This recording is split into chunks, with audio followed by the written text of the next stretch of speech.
कहते हैं कि सुनसान गुमनाम जगह पर भूत प्रेतों का वास होता है। एक वक्त तक मैंने भी कभी भूत प्रेत इन चीज़ों पर यकीन नहीं किया था, पर अब करता हूँ। ये उन दिनों की बात है जब मैं बतौर फॉरेस्ट ऑफिसर नया नया ड्यूटी पर ज्वाइन हुआ था। उसी दौरान शुरुआती दिनों में मेरे साथ एक बहुत ही डरावना हादसा हुआ था, लेकिन भगवान का शुक्र है कि मैं उस हादसे से सही सलामत बच गया था। ये बात 1999 की है। दिसंबर का महीना था। मेरी पहली पोस्टिंग मेरे घर से बहुत दूर की गई थी। ड्यूटी पर बस मुझे 2 महीने ही हुए थे। वो शनिवार का दिन था और उसी दिन दोपहर में हमें एक खबर मिली कि जंगल के रास्ते से जानवरों के संबंध में किसी चीज़ की तस्करी होने वाली है। इसलिए मैं और मेरे साथ 2 वन रक्षक हम तीनों जंगल के आसपास के इलाके में गश्त लगा रहे थे। मैं जंगल के पास से गुजरने वाली हर एक चीज़, हर एक इंसान पर नज़र रखे हुए था। मेरे साथ जो 2 वन रक्षक थे, उनमें से एक का नाम पवन और दूसरे का नाम ऋषि था। ऋषि और पवन एक अलग जीप से, तो मैं एक दूसरी जीप से इलाके में गश्त लगा रहे थे। जंगल के बीच एक सुनसान जगह थी जहां पर वन विभाग की एक छोटी सी चौकी बनी हुई थी। वैसे वहां कोई रुकता नहीं था। कभी कोई अफसर जंगल में अंदर जाता तो वो सुरक्षा और आराम के लिए उस जगह का इस्तेमाल किया करता था। मैं तो पहली बार वहां गया था। उस दिन पता नहीं मुझे अचानक से क्या हो गया था। शाम होते होते मेरी तबीयत अचानक से बिगड़ती चली गई। ऊपर से मैं तो ठीक लग रहा था, पर अंदर से बहुत कमजोरी महसूस हो रही थी। ऐसा लग रहा था जैसे मुझे आराम करने की सख्त ज़रूरत है। मैं कुछ देर के लिए उसी चौकी में रुक गया। ऋषि और पवन दोनों आसपास के इलाके में गश्त लगा रहे थे। उन्होंने मुझे घर जाकर आराम करने के लिए कहा, लेकिन मैं उनकी बात मानने को तैयार नहीं था। मैंने उन्हें कहा कि अगर वहाँ कुछ भी गलत हुआ तो वो मेरी जिम्मेदारी होगी, इसलिए किसी भी हालत में मैं वहाँ से नहीं जाऊँगा। उल्टा उनके बार बार कहने पर मुझे उन पर ही शक होने लगा और इसलिए मैंने वहीं चौकी पर रुकने का निर्णय लिया। मैंने उन्हें कहा कि मैं यहीं रुकूंगा, पर जब मैंने यह कहा तो पवन आंखें बड़ी बड़ी करके घूरने लगा। मैंने उसका चेहरा देखा। उससे पूछा, क्या हुआ? तुम ऐसे क्यों देख रहे हो पवन? पवन ने अपनी नज़र हटाते हुए कहा, सर, कोई भी अफसर यहाँ रात में इस चौकी पर नहीं रुकता है। मैंने हल्का सा मुस्कुराते हुए उसे जवाब दिया, हाँ, पर मेरी तबीयत खराब है और मैं नहीं चाहता कि मेरी गैर हाजिरी में यहाँ कोई भी गैर कानूनी काम हो। ऋषि ने आगे आते हुए कहा, सर, यह जंगल रात में रुकने के लिए अच्छा नहीं है, खास करके यह जगह। चाहे तो हम पास के गांव में कहीं जाकर रुक सकते हैं। मुझे उन दोनों की बातें सुनकर उन पर और शक हो रहा था। लगा कि शायद ये दोनों भी तस्करी में शामिल हैं। तो आखिरकार मैंने उन्हें आदेश दिया कि तुम दोनों जाकर मेरे खाने का बंदोबस्त करो और हो सके तो दवाइयों का भी, पर मैं यहाँ से कहीं नहीं जाने वाला। मेरा ऑर्डर सुन पवन फिर आगे बढ़ा, साहब, आप पहली बार इस चौकी पर आए हो। हमें यहाँ पिछले 5 सालों से हैं। इस जंगल को आप नहीं जानते। यहाँ इस जंगल में सच में खतरा है। मैंने पवन के कंधे पर हाथ रखते हुए कहा, वैसे तो इंसानों को हर एक जंगल से खतरा है, पर हम वन रक्षक हैं। और हमें इसी बात का पगार मिलता है। ऋषि ने मेरी बातों को बीच में तोड़ते हुए कहा, सर, आप हमारी बात को समझ नहीं रहे हैं। यहाँ आपको किसी जंगली जानवर से खतरा नहीं है, बल्कि भूत प्रेत से है। उसकी वो बात सुनकर मैंने गुस्से में ही उसे कहा, पागलों जैसी बात मत करो, यह सब बनी बनाई बातें होती हैं। ऋषि ने फिर मुझे समझाने की कोशिश की, सर, बहुत से लोगों ने यहाँ एक भूत को देखा है, और सिर्फ लोगों ने ही नहीं, बल्कि हमारे कुछ अफसरों ने भी यहाँ कुछ अजीब महसूस किया है। कहते हैं कि यहाँ अंधेरे में एक प्रेत आत्मा घूमती रहती है और वो लोगों का शिकार करती है। उन दोनों की बातें सुनकर मेरा गुस्सा और बढ़ता चला गया। मैंने एक आखिरी बार उन दोनों से पूछा, क्या तुमने देखा है उस प्रेत आत्मा को? उन दोनों ने नाम से अपना सर हिलाया। तो फिर ठीक है, तुम दोनों भी मेरे साथ अब यहीं रुकोगे जब तक हम उस आत्मा को देख नहीं लेते। हम यहाँ से कहीं नहीं जाएंगे। मेरी बात सुनकर दोनों भी घबरा गए और उस बात को टालने लगे, घर जाने का बहाना बनाने लगे। तो मैंने उन्हें समझाते हुए कहा, देखो, बात को समझो, यह सब गुंडे बदमाश लोगों ने फैलाई होगी बातें। यह बस अफवाहें हैं। वो लोग यही चाहते हैं कि हम लोग उनके इलाके से दूर रहें। उन लोगों को गलत काम करने के लिए ऐसी बातें बढ़ावा देती हैं, और इसलिए यह लोग आसपास के गांव में लोगों में ऐसी अफवाहें फैलाते हैं। तुम दोनों अगर नहीं रुकना चाहते हो तो ना रुको, लेकिन मैंने जो कहा है उतना काम करो।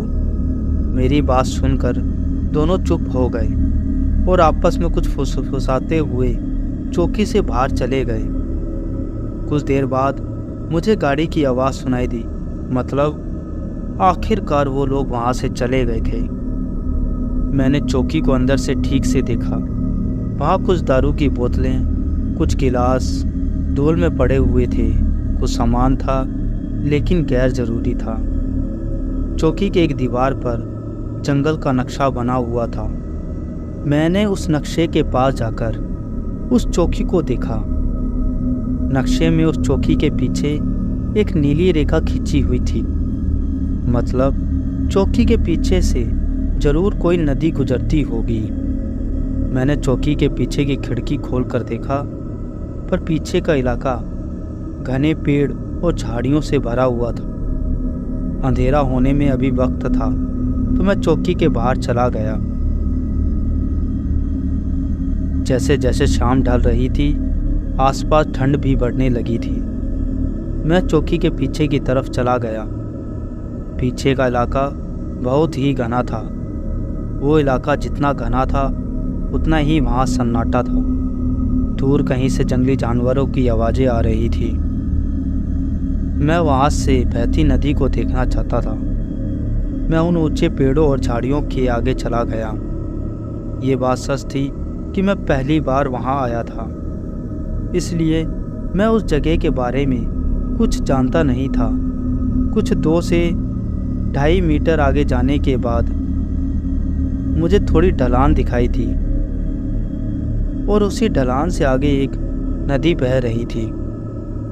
मैं उस ढलान से उतरकर नीचे चला गया। नदी का पानी एकदम शांत था।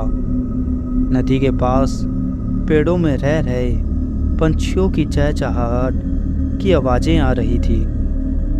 सारे पंछी वापस अपने घर लौट रहे थे। मतलब अंधेरा होने में अब कुछ ही वक्त बाकी था। तब मुझे याद आया कि मैं टॉर्च लाना तो भूल ही गया था। आसपास अंधेरा भी होने लगा था, इसलिए मैं ज़्यादातर वहाँ नहीं रुका और वापस अपनी चौकी पर चला गया।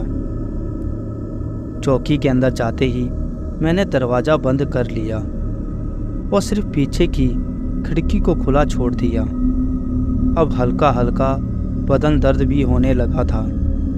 मैंने वहाँ एक कुर्सी को साफ किया और उस कुर्सी को लेकर खिड़की की तरफ पीठ करके बैठ गया। पीछे की ठंडी हवा के झोंके खिड़की से अंदर आ रहे थे। बैठे बैठे मैं अपने हाथों से अपनी ही गर्दन और सर की मालिश कर रहा था। तभी मुझे ऐसा लगा जैसे खिड़की के बाहर मेरे पीछे कोई खड़ा है। मैं अपनी हलचल रोककर ध्यान से पीछे से आ रही आहट को सुनने की कोशिश करने लगा। ऐसा लगा जैसे मेरे पीछे खड़े होकर कोई जोर जोर से सांसें ले रहा हो। इतना ही नहीं, मैं उन सांसों की गर्मी को भी अपनी गर्दन पर महसूस कर पा रहा था। मैंने धीरे से अपनी बंदूक को हाथ में लिया और झट से पीछे मुड़कर देखा, पर वहां तो कुछ भी नहीं था। मैंने खिड़की से बाहर अंधेरे में देखने की कोशिश की, पर वहां दूर दूर तक कुछ भी दिखाई नहीं दिया। वहां ज्यादा अंधेरा तो नहीं था, पर सूरज लगभग डूब चुका था। एक तरह का हल्का अंधेरा उस रोशनी में हर तरफ फैला गया था। मैं वहां से अपनी नज़र हटाता कि तभी मैंने दूर पहाड़ों के बीच किसी इंसान जैसी आकृति को सरकते हुए देखा। मैंने वहीं बड़ी टॉर्च उठाई और उस धुंधले अंधेरे में दूर तक देखने की कोशिश की, पर वहाँ अब सब कुछ नॉर्मल था। फिर भी मैं काफ़ी देर तक उस तरफ देखता रहा कि कहीं कोई हलचल नज़र आ जाए, लेकिन उस हलचल के बाद वहाँ कुछ भी नहीं हुआ। फिर सोचा कि ये जंगल है तो ऐसी आहट, ऐसी आवाज़ें आना आम बात है, इतने से मुझे डरने की ज़रूरत नहीं है। इस बात को सोचकर मैं खिड़की की तरफ मुंह करके बैठ गया। तभी मुझे बाहर से गाड़ी की आवाज़ सुनाई पड़ी। कुछ एक घंटे बाद पवन और ऋषि वापस आ गए थे। उनके आने तक वहाँ सब कुछ अंधेरे में डूब चुका था। उन्होंने आते ही मुझे एक कंबल और खाने पीने का ज़रूरी सामान दिया। शायद उन्हें कहीं मेरी दवाई नहीं मिली थी। मेरी तबीयत ज़्यादा ख़राब तो नहीं थी, पर अंदर से अपने आप को बहुत कमज़ोर महसूस कर रहा था। तो मैंने उन्हें फिर कहा कि रुकना चाहते हो तो रुक सकते हो। ऋषि ने अपनी गर्दन ना में हिलाते हुए जवाब दिया, साहब अब भी वक्त है। हमेशा विश्व की परीक्षा लेना अच्छा नहीं होता। हम पास ही के गांव में जाकर रुक सकते हैं और वहां से भी ध्यान रख सकते हैं। मैंने उनकी बात को साफ मना कर दिया और वहीं पर रुकने की अपनी इच्छा जाहिर की। अच्छा ठीक है, मैं अपना ख्याल रखूंगा, पर तुम भी आसपास की हरकतों पर नज़र रखना। कुछ भी गलत लगे तो सीधा मुझे यहाँ आकर रिपोर्ट करना। मेरी बात सुनकर वो दोनों भी वहाँ से चले गए। मैंने दरवाज़ा बंद कर लिया और वहीं टेबल पर अपना खाना ख़त्म किया। खाना ख़त्म कर मैं वहीं पर पड़ी एक वन विभाग के संबंध में किताबों को पढ़ने लगा। बाहर की ठंड पड़ने लगी थी, इसलिए मैंने सारी खिड़कियां भी बंद कर ली। वहाँ जो बिजली आ रही थी वो पास के गांव से आ रही थी। 8 बजे के करीब बिजली अचानक से चली गई। पता नहीं अब ये बिजली वापस आएगी भी या नहीं। मैंने वहाँ रुकने का फ़ैसला तो किया था, पर अब बिजली के चले जाने से मुझे वहाँ अजीब लगने लगा था। मैं रात भर टॉर्च जलाकर नहीं रख सकता था, तो मैं टॉर्च लेकर बाहर चला गया। जैसे ही बाहर कदम रखा, मुझे बाहर पड़ रही कड़ाके की ठंड का एहसास हुआ। अजीब सी चुभन थी उस ठंड में। टॉर्च की रोशनी में मैं अपनी जीप के पास चला गया, गाड़ी में रखे लालटेन को लिया और वापस जाने के लिए पीछे ही मुड़ा था कि मुझे ऐसा लगा कि मानो पीछे से मुझे किसी ने छुआ हो। मैं तुरंत पलट कर पीछे देखा, पर अब वहाँ कोई भी नहीं था। मुझे कुछ दूरी पर कोई हलचल सी महसूस हुई, वो सूखे पत्तों की सरसराहट की आवाज़ें थी। अंधेरे में वहाँ कुछ चमक रहा था, जैसे कोई दूर खड़े होकर उस घने जंगल में मुझे घूर रहा हो। जैसे ही मैं एक कदम आगे बढ़ा, उसी के साथ साथ मुझे पत्तों की आवाज़ें सुनाई दी, जैसे मेरे आगे बढ़ने के साथ ही किसी और ने भी अपना कदम आगे बढ़ाया हो। मेरी बंदूक चौकी के अंदर थी, और अगर आसपास कोई जंगली जानवर था तो मुझे किसी भी तरह वापस चौकी के अंदर पहुंचना था। मैंने टॉर्च की रोशनी में अपने चारों तरफ नज़र घुमाकर देखा और तेजी से चौकी की तरफ चलने लगा। मेरे चलने के साथ साथ ही एक अजीब सी घसीटने की आवाज़ भी बढ़ने लगी। मैं कूद कर चौकी के अंदर चला गया और अंदर जाकर मैंने दरवाज़ा झट से बंद कर लिया। मैं ये सोच रहा था कि यह आवाज़ कैसी थी, किसी के सरकाने की आवाज़ या फिर किसी के चलने की आवाज़। थोड़ा शांत होने के बाद मैंने अपने आप को फिर से समझाया कि ये जंगल है, यहाँ हर वक्त ऐसी आवाज़ें आती रहती हैं। पर सच कहूँ दोस्तों, कभी कभी हम जैसे लोग हिम्मत करके कोई बड़ा हिम्मत वाला फैसला कर तो लेते हैं, लेकिन बाद में ऐसा लगता है कि शायद मैंने ये फैसला ना किया होता। उस वक्त मुझे बिल्कुल भी वैसा लग रहा था। उस जंगल का डरावना सन्नाटा और घना अंधेरा मुझे ये सोचने पर मजबूर कर रहा था। मैंने अंदर जाकर लालटेन जलाई और फिर वहीं एक कोने में पड़ी एक मोटी किताब पढ़ते हुए लेट गया। वो किताब कब मेरे हाथ से फिसल गई और कब मेरी आंख लग गई, पता ही नहीं चला।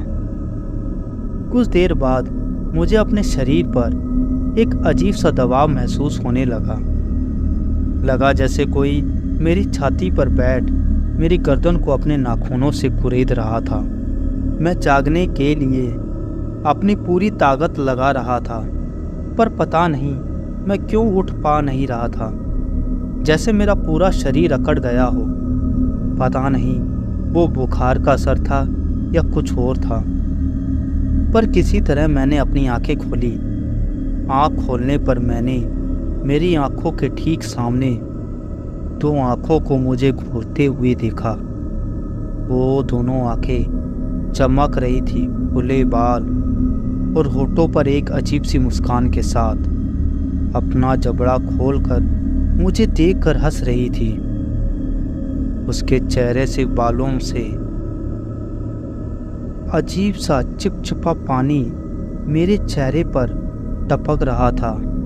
उसके घुंघराले बालों से मेरा पूरा चेहरा ढका हुआ था।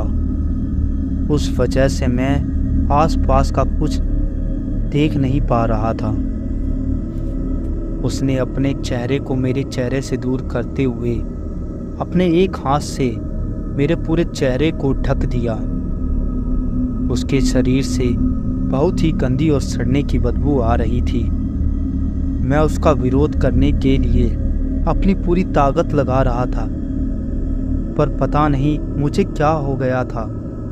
मैं तो बस पड़ा था।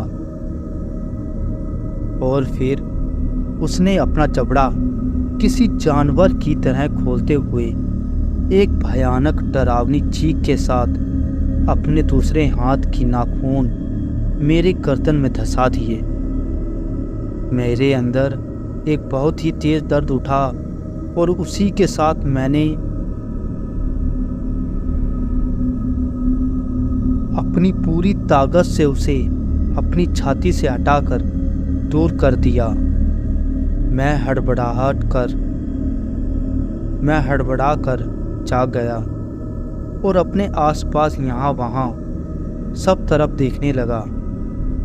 वो बहुत ही तेज चीखने की आवाज़ थी, ऐसा जैसे किसी ने मेरे कानों के पास चीखा हो। मेरी धड़कन बहुत तेज हो गई थी। पता नहीं कब से वो सब मेरे साथ हो रहा था। मैं ज़ोर ज़ोर से हाँफ रहा था। मैंने उठकर देखा तो वहाँ आसपास कोई नहीं था। मैं हैरान था कि इतना सब कुछ मेरे साथ कैसे हो गया। मैंने फिर ठीक से देखा तो मैंने जिस चीज़ को अपनी छाती से हटाया था वो वही मोटी किताब थी और अब वो एक कोने में जाकर पड़ी हुई थी। मैं फिर से अपनी आंखों को मसलते हुए यहाँ वहाँ देखने लगा। मुझे नींद में ऐसा लगा जैसे मुझे कोई मारना चाहता हो, पर अब वहाँ अंदर कोई नहीं था। वो बस एक मेरा भ्रम था। मैंने पास ही में एक बोतल उठाकर थोड़ा पानी पी लिया और फिर अपने आप को शांत कर लिया। उसी वक्त मुझे बाहर से किसी के चलने की और कुछ घसीटने की आवाज़ सुनाई दी। मैं अपनी जगह पर बैठे बैठे गौर से उस आवाज़ को सुनने की कोशिश कर रहा था। मैं अपनी जगह पर बैठे बैठे गौर से उस आवाज़ को सुनने की कोशिश कर रहा था। मैं अपने चेहरे पर हाथ फेरते हुए अपनी जगह से उठकर खड़ा हो गया। दरवाजे के पास जाकर दरवाजे को कान लगाकर, पर वहाँ बाहर सब कुछ शांत था। फिर मैं पीछे की खिड़की के पास चला गया। वो चलने की, घसीटने की आवाज़ पीछे से आ रही थी। मैंने जल्दी से अपने बिस्तर के पास रखी टॉर्च उठाई और फिर वहाँ से जाकर खिड़की के पास खड़ा हो गया। सबसे पहले तो मैंने खिड़की को धीरे से खोला और एक बारीक छेद से बाहर अंधेरे में झांक कर देखा। बाहर सिर्फ अंधेरा ही अंधेरा था।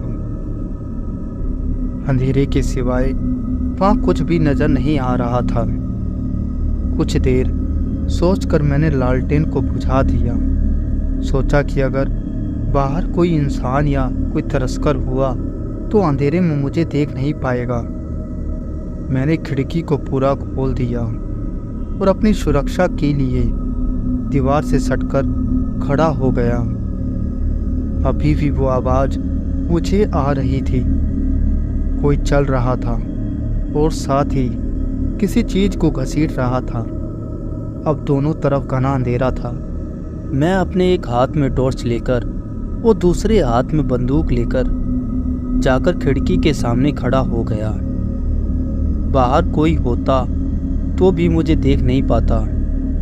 मैंने उस आवाज़ की दिशा में बंदूक को सामने की तरफ तानते हुए टॉर्च को झट से ऑन किया। वहाँ पास में कोई नहीं था, पर खिड़की से काफ़ी दूर कोई चल रहा था।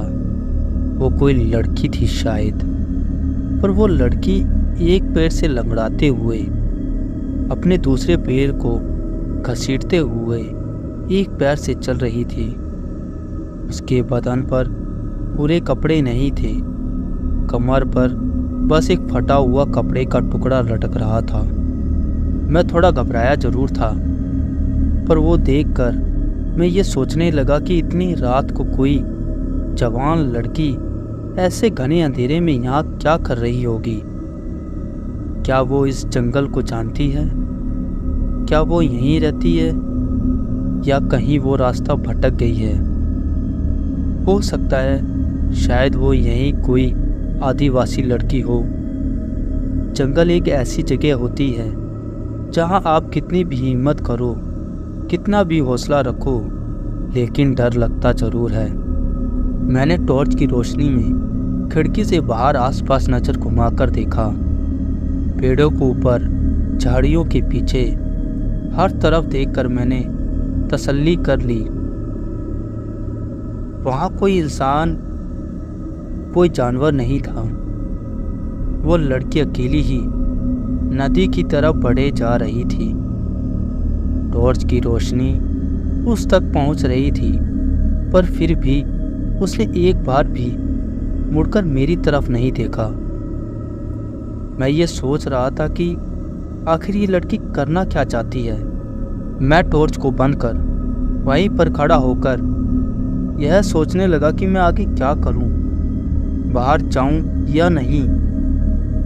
वो लड़की यहाँ तक कैसे आई होगी? ऊपर से वो अपाहिज है। किसी जंगली जानवर ने हमला कर दिया तो वो कुछ नहीं कर पाएगी। जरूर उसके साथ कोई हादसा हुआ होगा और शायद वो किसी सदमे में होगी। पर वो नदी की तरफ क्यों जा रही है? ऐसे कई सवाल उस वक्त मेरे मन में उठ रहे थे। आखिरकार मुझसे रहा नहीं गया। मैं अपनी टॉर्च और बंदूक लेकर सीधे चौकी से बाहर चला गया। मैंने अपने ऊपर कंबल ओढ़ रखा था ताकि कंबल में मैं अपनी बंदूक को छुपा सकूं। मैं टॉर्च की रोशनी में उस घने अंधेरे के बीच चौकी के पीछे पीछे चला गया। मेरे वहां जाने तक वो लड़की काफ़ी दूर निकल गई थी, इसलिए मैं उस दिशा की ओर थोड़ी तेज चलने लगा। उस माहौल में मैंने उसे आवाज़ देना ठीक नहीं समझा, क्योंकि जंगली इलाके में जानवर हमेशा ताक में रहते हैं।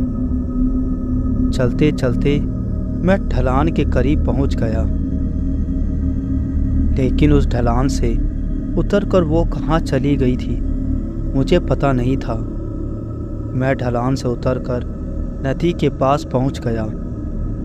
नदी के आसपास भी कोई नहीं था, वो लड़की भी नहीं। मेरे वहां आने से पहले वो कहाँ गायब हो गई पता ही नहीं चला। ऐसा लग रहा था मानो वहां कोई अंधेरा उसे निकल गया हो। मैंने जितना हो सकता था उतनी जगह पर उसे अच्छे से छान मारा, पर उसका कहीं कोई पता नहीं था। उस लड़की को ढूंढते ढूंढते मेरा एक पैर कीचड़ से धंस गया। मैंने देखा उस कीचड़ में चलने के और घसीटने के पैरों के निशान थे। मैं समझ गया कि लड़की यहीं कहीं है। उसी वक्त मुझे पानी में बुलबुले की आवाज़ सुनाई दी। पानी के ऊपर लगातार बुलबुले बन रहे थे। सोचा कहीं ये लड़की पानी में तो नहीं गई। मैं दौड़कर नदी के पानी के पास चला गया। टॉर्च की रोशनी में पानी के अंदर झांक कर देखने लगा। वो पानी बहुत शांत था, कहीं कोई हलचल नहीं थी, कोई आवाज़ नहीं थी। पानी के अंदर सब कुछ धुंधला धुंधला सा दिखाई दे रहा था। मैं गौर से पानी के अंदर देख रहा था, तभी कोई चीज़ पानी के अंदर से चमकने लगी, 2 बिंदु जैसी। मैंने उन बिंदुओं को और ज़्यादा ध्यान से देखने की कोशिश की।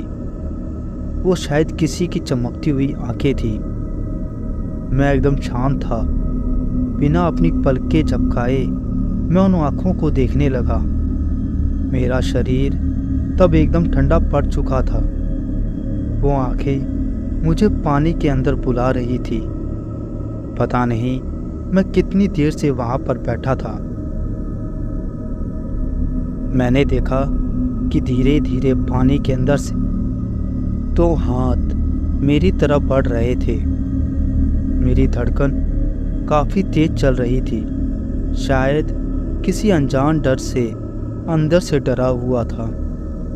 तब मुझे ऐसा लगने लगा कि मैं कोई शिकार हूँ जो किसी शिकारी के जाल में फंसता जा रहा है।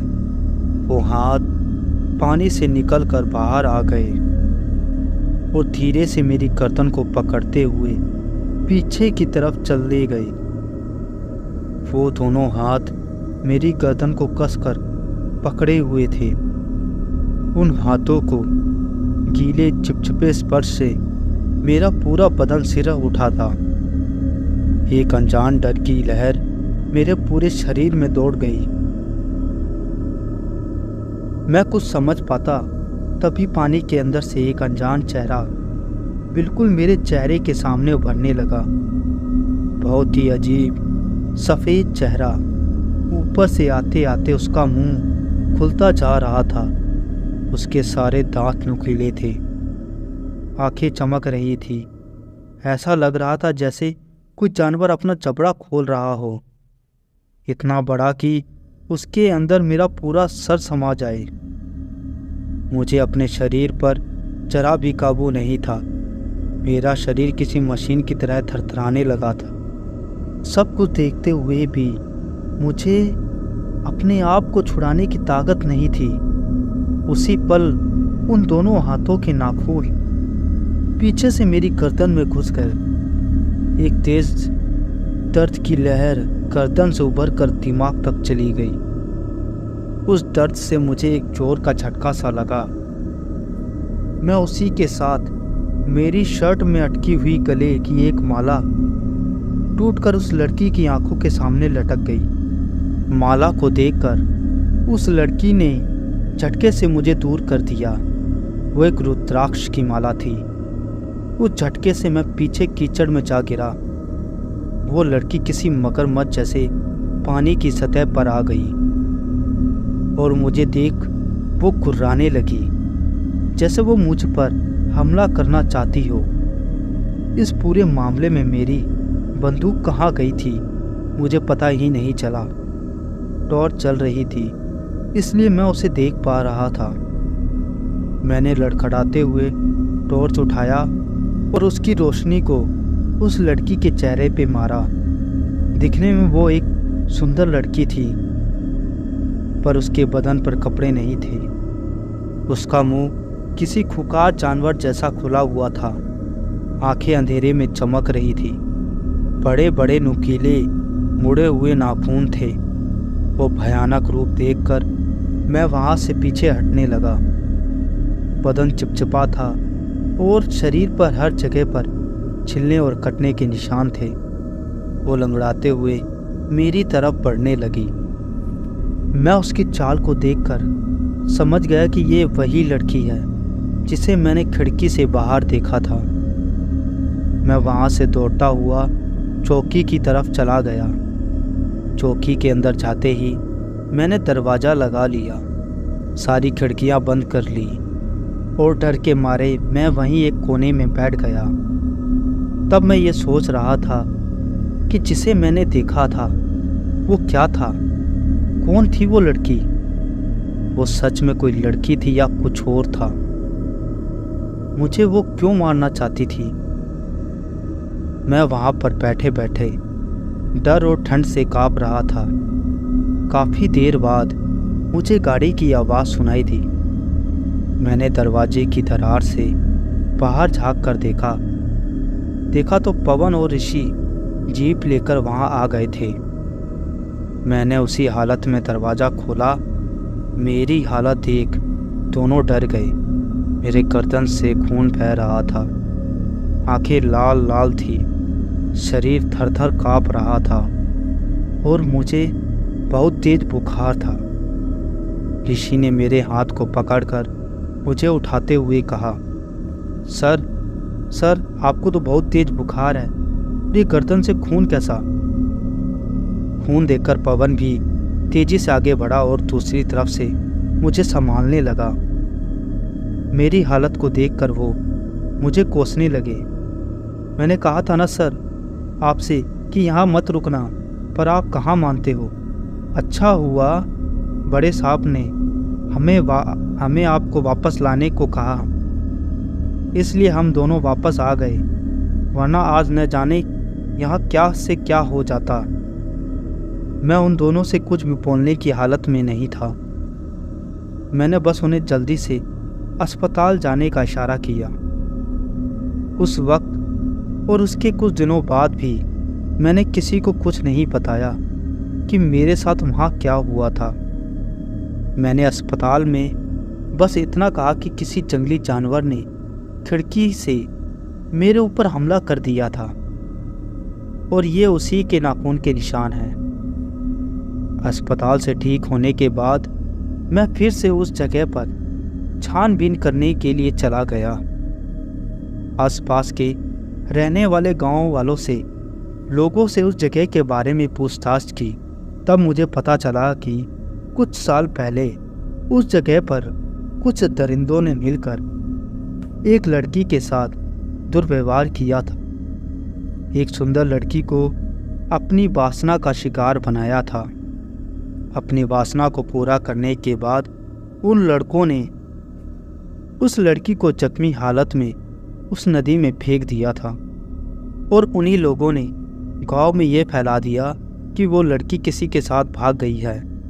कुछ दिनों बाद लोगों को भी यही लगा कि वो सच में कहीं भाग गई है, पर आसपास के गांव के लोगों ने कुछ दिनों बाद उसे नदी के आसपास घूमते हुए देखा।